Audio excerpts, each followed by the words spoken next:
بسم اللہ الرحمن الرحیم۔ شروع اللہ کے نام سے جو بڑا مہربان اور نہایت رحم کرنے والا ہے۔ ناظرین، کیلا کھانے کے بعد فوراً پانی نہ پئیں، اس سے بلغم پیدا ہوتا ہے۔ انگور کا رس پینے سے آدھے سر کے درد میں فائدہ ہوتا ہے۔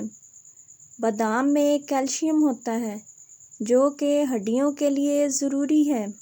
ٹنڈے جسم میں پانی کی کمی کو پورا کرتے ہیں۔ اگر تھوڑا سا دودھ پکتے ہوئے سالن میں ڈال دیں، 15 منٹ بعد دال یا چنے گل جائیں گے۔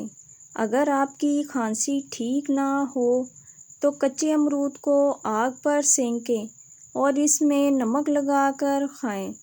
مچھلی کو طویل عرصے تک فریزر میں محفوظ رکھنا ہو تو اسے ایلومینیم فوائل میں لپیٹ کر رکھیں۔ گلاب کا عطر یا جو بھی آپ کو بہت پسند ہو وہ خوشبو رات کو سونے سے پہلے تکیے یا کپڑوں پر لگائیں، اس سے اچھی نیند آئے گی۔ کھانا کھانے کے بعد ایک سبز الائچی کھا لیں، ہائی بلڈ پریشر نیچے آتا ہے۔ گردوں پر سوجن ہو تو تربوز کھائیں، سوجن ختم ہو جائے گی۔ کھانا پکاتے وقت اگر مرچیں آنکھوں میں پڑ جائیں تو تھوڑا سا نمک زبان پر رکھ لیں تو مرچوں کا اثر ختم ہو جائے گا۔ ادرک کو پیس کر تیل میں ملائیں اور مالش کریں تو پٹھوں کا درد ٹھیک ہو جائے گا۔ جب جسم میں کانٹا چبھ جائے، گڑ اور پیاز کاٹ کر اس جگہ پر باندھ دیجیے، کانٹا خود بخود باہر آ جائے گا۔ چند بادام اور ذرا سی کالی مرچ پیس کر نہار منہ کھائیں، حافظہ تیز ہو جائے گا۔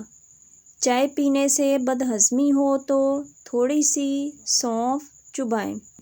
کھانے کے درمیان ایک مولی اور اس کے پتے کھائیں، اس کے کھانے سے پیٹ میں گیس نہیں بنے گی۔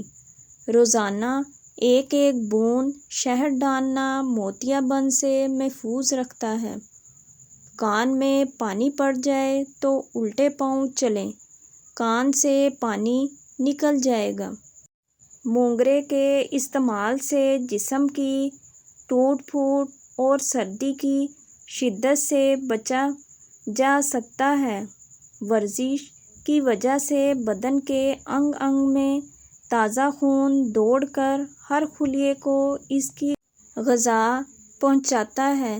بخار کے بعد یا کسی مرض کی وجہ سے بال گرتے ہوں تو کھوپرے کے تیل کا استعمال کریں۔ بے ہوشی کی حالت میں مریض کو پیاز کاٹ کر اس کی بو سونگھائیں، مریض ہوش میں آ جائے گا۔ لہسن کو گھی میں بھون کر شہد کے ساتھ چاٹنا دمے کے لیے مفید ہے۔ داڑھ یا دانت میں درد ہو رہا ہو تو چٹکی بھر میٹھا سوڈا اور سفید نمک مکس کر کے مل دیں، درد ختم ہو جائے گا۔ اگر آپ اپنے مثانے کو بہترین رکھنا چاہتے ہیں تو کچا پیاز زیادہ استعمال کریں، لہسن کھاؤ اور اس کے ذریعے علاج کرو کیونکہ اس میں 70 بیماریوں کا علاج ہے۔ شکریہ۔